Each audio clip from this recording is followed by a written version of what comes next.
بسم اللہ الرحمن الرحیم۔ السلام علیکم محترم ناظرین، آج 24 ذی الحجہ آخری ہفتہ کے دن کا ایسا خاص وظیفہ لے کر آئے ہیں جسے پڑھتے ساتھ ہی فوری طور پر ہر حاجت پوری ہو جاتی ہے۔ وہ ادھوری خواہشات جو آج تک پوری نہ ہو سکیں، وہ مقاصد جن میں آج تک کامیابی نہ مل سکی، آج یہ وظیفہ پڑھ کر اللہ سے مانگو، اللہ ہر ناممکن کام کو ممکن بنا دے گا۔ جو لوگ ذی الحجہ کے بابرکت مہینے کو ابھی تک لاپرواہی میں گزار رہے ہیں، حج کا قبولیت والا مقبول دن بھی گزر چکا اور آج 24 تاریخ ہفتہ کا دن آ چکا ہے۔ آج ایسا وظیفہ لے کر آئے ہیں جسے اگر کوئی فقیر بھی پڑھ لے تو بادشاہ بن جائے گا۔ یہ غیبی مدد حاصل کرنے کا ایک ایسا خاص وظیفہ ہے کہ اگر آپ گھر میں بیٹھ کر پڑھتے ہیں، آپ مسجد میں بیٹھ کر اللہ کو راضی کرنے کے لیے پڑھتے ہیں، تو جب آپ اللہ کو راضی کر لیں گے تو پھر غیب سے ایسی مدد آتی ہے کہ کوئی نہ کوئی دروازہ کھٹکھٹا کر پیسے دے جاتا ہے۔ لوگ آپ کی کامیابیوں کا راز پوچھنے آپ کے گھر تک آئیں گے۔ یہ وظیفہ کسی صورت مت چھوڑنا۔ یہ اتنا چھوٹا وظیفہ ہے کہ پڑھنے میں صرف 1 منٹ لگے گا اور فائدے اتنے زیادہ ہیں کہ تقدیر ہمیشہ کے لیے بدل جائے گی۔ وہ جو ساری عمر نہ مل سکا وہ آج یہ وظیفہ پڑھتے ہی مل جائے گا۔ بد نصیب کا تالا کھل جائے گا، ناممکن کام ممکن ہو جائیں گے۔ صرف یہ وظیفہ پڑھنے کی دیر ہے، پھر جو تماشا ہوگا وہ اپنی آنکھوں سے دیکھ لینا۔ ذی الحجہ کا بابرکت مہینہ اپنی رحمتوں، برکتوں اور عظمتوں کے ساتھ جاری و ساری ہے، جس میں ایک نیکی کا بدلہ 70 گنا زیادہ دیا جاتا ہے۔ آپ نے اس مہینے کو، اس دن کو ہرگز بھی لاپرواہی میں نہیں گزارنا، اور آج کا وظیفہ بھی آپ کے لیے کسی تحفے سے کم نہیں۔ آج میں آپ کو وہ وظیفہ، وہ کلمات بتانے جا رہی ہوں جسے نبی کریم صلی اللہ علیہ وسلم بھی پڑھا کرتے تھے۔ آج میں وہ وظیفہ آپ کے حوالے کروں گی جو لوگ پریشان ہیں، کسی بھی پریشانی میں مبتلا ہیں، کسی بھی بیماری میں مبتلا ہیں، کسی بھی مصیبت کا سامنا ہے، تو آئیے وظیفہ پڑھنے سے اللہ راضی ہو جائے گا۔ یہ وظیفہ ہر کسی کے نصیب میں نہیں آئے گا۔ اس وظیفے کو پڑھنے کے لیے ذی الحجہ کی 24 تاریخ کا میں نے بڑی شدت سے انتظار کیا کہ کب ذی الحجہ کی 24 تاریخ آئے اور میں یہ نبوی وظیفہ پڑھ کر رب کریم سے مانگ لوں۔ آج اگر کوئی تنگ دست ہے، تنگ دستیاں ختم ہونے کا نام نہیں لے رہی۔ ایک وقت کا کھانے کو تو خیر، دوسرے وقت کا سوچنا پڑتا ہے۔ آج اگر کوئی بندہ یہ وظیفہ نہیں پڑھے گا، یقین کریں اپنے پیروں پر کلہاڑی وہ خود مارے گا۔ اس وظیفے سے آپ کو اتنے فائدے ملیں گے کہ آپ گن نہیں پائیں گے۔ جو بندہ یہ وظیفہ پڑھتا ہے، رب کعبہ اس پر ہر طرح کی پریشانیوں کو، تنگ دستیوں کو دور فرمائے گا، اس پر رحمت کی نظر فرمائے گا۔ اور اگر کسی بندے پر اللہ پاک کی صرف ایک نظر رحمت ہو جائے، ایک نظر کرم ہو جائے، تو اس کی ساری زندگی کے لیے تو کیا، 7 نسلوں تک کے لیے وہ رحمت کی نظر کافی ہو جائے گی۔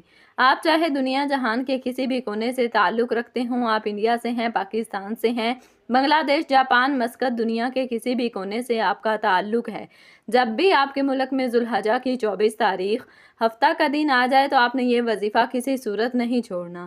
آج آپ نے یہ وظیفہ لازمی پڑھنا ہے۔ آپ چاہے صبح نماز فجر کے بعد پڑھ لیں، چاہے تو نماز ظہر کے بعد پڑھ لیں، چاہے تو نماز عصر، مغرب، عشاء، کسی بھی نماز کے بعد آپ یہ عمل، یہ وظیفہ پڑھ سکتے ہیں۔ نہ وقت کی کوئی پابندی ہے، نہ جگہ کی کوئی قید ہے۔ آپ دکان پر ہیں، دکان پر پڑھ لیں، دفتر، کاروبار، سفر میں چلتے پھرتے پڑھ لیں، لیکن ذی الحجہ کی 24 تاریخ ہفتہ کے دن یہ وظیفہ کسی صورت مت چھوڑنا۔ تو آئیے ناظرین، اب ہم جان لیتے ہیں کہ آپ نے یہ وظیفہ کیسے پڑھنا ہے اور کن کن باتوں کا خاص خیال رکھنا ہے۔ لیکن اس سے پہلے آپ سے گزارش ہے کہ اگر آپ اس چینل کو سبسکرائب نہیں کیا تو اس چینل کو ابھی سبسکرائب کر لیں، کیونکہ ایسے بہت سے وظائف، بہت سے اعمال آپ کے حوالے ڈیلی بیسس پر کرتے رہیں گے۔ اب عمل کیا ہے؟ آج 24 ذی الحجہ آخری ہفتہ کا پورا دن، پوری رات آپ کے پاس موجود ہے۔ آپ کو جب جہاں جیسے وقت مل جائے، باوضو مصلی پر بیٹھ کر آپ نے سب سے پہلے اللہ کے حبیب صلی اللہ علیہ وسلم کی ذات اقدس پر 3 بار درود پاک پڑھنا ہے۔ درود پاک آپ کوئی سا بھی پڑھ سکتے ہیں۔ آپ مختصر اور آسان سا درود صلی اللہ علیہ وسلم پڑھ لیں، یا صلی اللہ علی محمد پڑھ لیں، یا پھر آپ نماز والا درود ابراہیمی پڑھ لیں، کیونکہ درود ابراہیمی کی فضیلت اور برکت سب سے زیادہ ہے۔ میں آپ سے یہی کہوں گی کہ آپ نماز والا درود ابراہیمی ہی پڑھیں، کیونکہ یہ وہ درود ہے جو سب سے زیادہ افضل درود ہے۔ اس درود کا رتبہ بہت زیادہ ہے اور روایات میں ہے کہ حضور علیہ السلام بھی تمام درودوں میں درود ابراہیمی کو ہی سب سے زیادہ پسند کرتے تھے، سب سے زیادہ محبوب رکھتے تھے۔ تو آپ نے کوشش کرنی ہے کہ درود ابراہیمی ہی پڑھیں۔ ایک بار حصول برکت اور ثواب کی نیت سے میرے ساتھ بھی پڑھیے گا۔ اللہم صلی علی محمد وعلی آل محمد کما صلیت علی ابراہیم وعلی آل ابراہیم انک حمید مجید۔ अल्लाहुम्मा बारिक अला मुहम्मदिन व अला आलि मुहम्मदिन कमा बारकता अला इब्राहीम व अला आलि इब्राहीम इन्नका हमीदुम मजीद। 3 बार दरूद पाक पढ़ते साथ ही फौरी तौर पर आपने अपने ख़ास मकसद की नीयत करनी है। आज जो भी मांगोगे मिल जाएगा, जिस मकसद की नीयत करोगे वो मकसद पूरा हो जाएगा। आज बेघर हो, घर मांग लो, घर मिल जाएगा। गाड़ी मांग लो, गाड़ी मिल जाएगी। नौकरी नहीं मिल रही, नौकरी की नीयत करके पढ़ लो, नौकरी मिल जाएगी। मनपसंद शादी करना चाहते हो, मनपसंद शादी हो जाएगी। कर्ज से निजात चाहते हो, उसकी नीयत कर लो, सारा कर्जा उतर जाएगा। नाफरमान औलाद के लिए पढ़ लो, नाफरमान शौहर के लिए पढ़ लो। मियाँ बीवी में मोहब्बत की कमी है, तड़पने वाली मोहब्बत चाहते हो, उसकी नीयत कर लो। आज दुनिया की बड़ी सी बड़ी हाजत, बड़े से बड़े मकसद को जहन में रख कर बैठ जाना। वो मकसद जिसे इंसानी अकल नामुमकिन कहती है, आज वो नामुमकिन काम भी मुमकिन हो जाएगा। अपने मकसद की नीयत लाजमी करने हैं। अपने मकसद की नीयत करते साथ ही फौरी तौर पर एक बार आऊज़ु बिल्लाहि मिनश्शैतानिर्रजीम बिस्मिल्लाहिर्रहमानिर्रहीम पढ़कर वजीफे का आगाज़ है। याद रखिएगा, ताऊज़ तस्मिया पढ़ने से तमाम शैतानी असरात ख़त्म हो जाते हैं। जो काम अल्लाह के नाम से शुरू किया जाता है उसमें खैर होती है, उसमें बरकत होती है, उसमें सलामती होती है। जब आपने अपने तमाम मकासद की नीयत कर ली, ताऊज़ तस्मिया पढ़ लिया, तो अब यूँ महसूस करना है जैसे दुनिया जहान से आपका ताल्लुक़ ख़त्म। आप और रोज़ा रसूल की जालियों के करीब बैठकर ये ख़ास वजीफ़ा पढ़ रहे हैं। और सबसे पहले नंबर पर जो वजीफ़ा आपने पढ़ना है वो वजीफ़ा ला इलाहा इल्लल्लाह मुहम्मदुर रसूलुल्लाह का वजीफ़ा है। ला इलाहा इल्लल्लाह मुहम्मदुर रसूलुल्लाह ये कलमा तैयबा है, ये मोमिन की पहचान है। और जब कोई बंदा इस ख़ास वजीफ़े को बताए गए तरीके और तरतीब से पढ़ता है तो फिर रास्ते की तमाम रुकावटें हट जाती हैं, तमाम बंदिशें टूट जाती हैं, आपके रास्ते इस्तवार हो जाते हैं, रिज़्क वसी व अरीज़ हो जाता है, ईमान मजबूत हो जाता है। ला इलाहा इल्लल्लाह मुहम्मदुर रसूलुल्लाह की बदौलत अल्लाह पाक आपके सगीरा और कबीरा गुनाहों को मुआफ़ फरमा देता है। आपने किस तरीके से पढ़ना है ज़रा ध्यान से मुलाहिज़ा करें। ला इलाहा इल्लल्लाह मुहम्मदुर रसूलुल्लाह एक बार हो गया। ला इलाहा इल्लल्लाह मुहम्मदुर रसूलुल्लाह 2 बार हो गया। ला इलाहा इल्लल्लाह मुहम्मदुर रसूलुल्लाह 3 बार हो गया। इस तरह से आप हाथों की उंगलियों पर पढ़ लें या तस्बीह के दानों पर पढ़ लें। आपने 100 बार पढ़ना है, यानी एक मुकम्मल तस्बीह आपने पढ़नी है। अगर मैं ला इलाहा इल्लल्लाह मुहम्मदुर रसूलुल्लाह की फ़जीलत के बारे में बताऊं तो नबी पाक की एक हदीस है कि तराजू के 2 पलड़े होते हैं। एक पलड़े में ला इलाहा इल्लल्लाह मुहम्मदुर रसूलुल्लाह की तस्बीह रख दी जाए और दूसरे पलड़े में 7 ज़मीनों और आसमानों के सारे आमाल, सारी बरकतें रख दी जाएं तो भी ला इलाहा इल्लल्लाह मुहम्मदुर रसूलुल्लाह की तस्बीह वज़न में भी भारी होगी, फजीलत में भी भारी होगी, अज़मत में भी भारी होगी और कबूलियत में भी भारी होगी। जब आप 100 बार ला इलाहा इल्लल्लाह मुहम्मदुर रसूलुल्लाह को पढ़ लें तो अब इसके बाद आपने दूसरे नंबर पर कौन सा वजीफ़ा पढ़ना है। दूसरे नंबर वाला वजीफ़ा भी बहुत ख़ास है। ये वजीफ़ा रब की बड़ाई का है, रब की अज़मत का है। और जो बंदा भी अल्लाह अकबर पढ़ता है, अल्लाह की बड़ाई बयान करता है, वो अल्लाह पाक का लाडला हो जाता है। आपने देखा होगा कि अज़ान के अंदर भी ज़्यादातर कलमात जो पढ़े जाते हैं वो अल्लाह अकबर के होते हैं। आप इस बात से अंदाज़ा लगाएं, अल्लाह अकबर के कलमात की फ़जीलत में भी भारी हैं, अज़मत में भी भारी हैं और रूहानियत में भी भारी हैं। और जो बंदा इन ख़ास कलमात को बताए गए तरीके और तरतीब के मुताबिक सिर्फ़ एक बार पढ़ लेता है, अल्लाह पाक उसके लिए रहमतें बरकतें अता फरमाता है। उसको ख़ुद भी समझ नहीं आती कि ये जो बरकतें हैं, ये जो फजीलतें हैं, ये आपको कहाँ कहाँ से मिल रही हैं।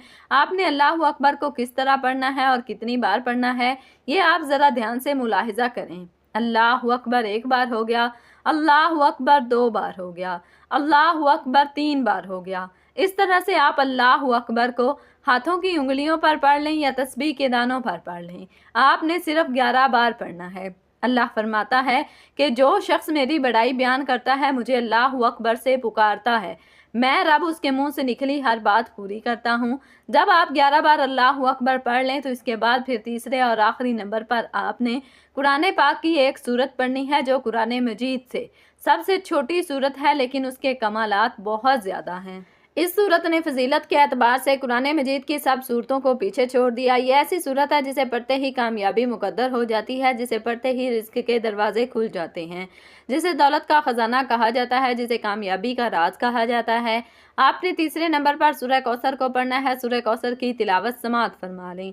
बिस्मिल्लाहिर्रहमानिर्रहीम। इन्ना आतैनकल कौसर फसल्लि लिरब्बिका वनहर। इन्ना शानियाका हुवल अब्तर। इस तरह से आप सूरह कौसर को हाथों की उंगलियों पर पढ़ लें या तस्बीह के दानों पर पढ़ लें। आपने सिर्फ 29 बार पढ़नी है।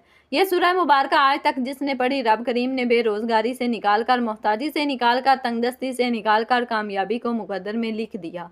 ये सूरह मुबारक पढ़ने वाले को खुद महसूस होता है कि रब राजी हो गया है।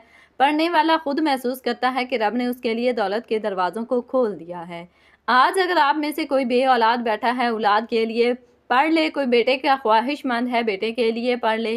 कोई मनपसंद नौकरी चाहता है, शादी चाहता है, कर्ज से निजात चाहता है, मियाँ बीवी से मोहब्बत की कमी है, तड़पने वाली मोहब्बत चाहते हैं, तो आज सूरह कौसर को पढ़ लें। जब आप ये तीनों अमाल बताए गए तरीके और तरतीब से पढ़ लें तो आखिर में फिर 3 बार दरूद पाक लाजमी पढ़िएगा। जो आपने अमल के शुरू में पढ़ा था, अब आपका अमल मुकम्मल हो गया। आज के अमल की मुकम्मल तरतीब ये होगी। आज 24 जुल्हज्जा हफ्ता के दिन आपको जब जहाँ जैसे वक्त मिल जाए बावजू मुसल्ले पर बैठकर आपने दरूद पाक पढ़ना है, फिर अपने मकसद की नीयत करनी है और एक बार आऊज़ु बिल्लाहि मिनश्शैतानिर्रजीम बिस्मिल्लाहिर्रहमानिर्रहीम पढ़कर वजीफे का आगाज़ करना है। और सबसे पहले नंबर पर आपने 100 बार ला इलाहा इल्लल्लाहु मुहम्मदुर रसूलुल्लाह पढ़ना है। फिर दूसरे नंबर पर आपने 11 बार अल्लाहु अकबर को पढ़ना है। फिर तीसरे और आखिरी नंबर पर आपने 29 बार सूरह कौसर पढ़नी है और आखिर में फिर 3 बार दरूद पाक पढ़ना है। ये अमल इतना ताकतवर है कि आप उसके कमालात देखकर हैरान रह जाएंगे। आपकी हर ख्वाहिश, हर परेशानी, हर मसला हल हो जाएगा। एक बार दिल से और यकीन के साथ इस अमल को करें, नतीजे आपके सामने होंगे। नाजरीन, इस अमल को करने के बाद आपने सच्चे दिल से दुआ मांगनी है। दुआ के कुछ आदाब हैं और बहुत से लोग नहीं जानते। दुआ मांगने के कुछ तरीके ऐसे हैं जो अल्लाह को पसंद नहीं। हजूर अकरम सल्लल्लाहु अलैहि वसल्लम ने दुआ के आदाब को लाजिम करते हुए फरमाया, अल्लाह ताला गाफिल दिल की दुआ कबूल नहीं फरमाता। मोमिन बंदा जब आजिज़ी और अंकसारी के साथ दिल से दुआ करता है, अगर कोई कबूलियत दुआ के माने ना हो तो उसको 3 चीज़ों में से एक ज़रूर मिलती है। या तो उसकी मांगी हुई मुराद कबूल की जाती है, या उस पर आने वाली मुसीबत हटा दी जाती है, या फिर आखिरत में उसका कोई और बदल मुतय्यन किया जाता है जो उसको आखिरत में अता किया जाएगा। नबी अकरम सल्लल्लाहु अलैहि वसल्लम ने फरमाया कि बंदे की दुआ उस वक्त तक कबूल होती रहती है जब तक कि वो कोई गुनाह या कता रहमी की दुआ नहीं मांगता और जल्दबाजी नहीं करता। दुआ के आदाब ये हैं कि अल्लाह को हाज़िर नाज़र तसव्वुर करके दुआ मांगी जाए और दोनों हाथ अपने सीने के मुकाबिल उठाए जाएं, हथेलियां आसमान की तरफ रखी जाएं और आजिज़ी को अपने ऊपर मुसल्लत करके नज़रें नीची रखी जाएं और खुदा ताला की हम्दो तारीफ़ की जाए और दरूद शरीफ पढ़कर पहले अल्लाह ताला से अपने गुनाहों की मुआफ़ी मांगी जाए और फिर अपने उकरबा रिश्तेदारों और तमाम मुसलमानों के लिए खूब दुआ मांगी जाए और आखिर में दरूद शरीफ पढ़कर मुंह पर हाथ फेर लिए जाएं और यकीन करते हुए उठें कि ये दुआ अल्लाह तबारक व तआला की बारगाह में ज़रूर कबूल हो चुकी होगी। अल्लाह तबारक व तआला हमारी तमाम दुआएं कबूल फरमाए, आमीन। दुआ है कि रब करीम मेरा सुनाना और आपका सुनना अपनी पाक बारगाह इलाही में कबूल व मंजूर फरमाए। जो मांगा मुकद्दर फरमाए, जो नहीं मांग सके बिन मांगे अता फरमाए, आमीन। नाजरीन, अपने रिस्क में बरकत और वुसअत के लिए अल्लाह ताला के 99 नामों में से कोई एक नाम कमेंट्स में ज़रूर लिखें। जज़ाकुमुल्लाहु खैरन कसीरा। अल्लाह ताला हम सब का हामी और नासर हो, आमीन। अस्सलामु अलैकुम व रहमतुल्लाहि व बरकातुहू।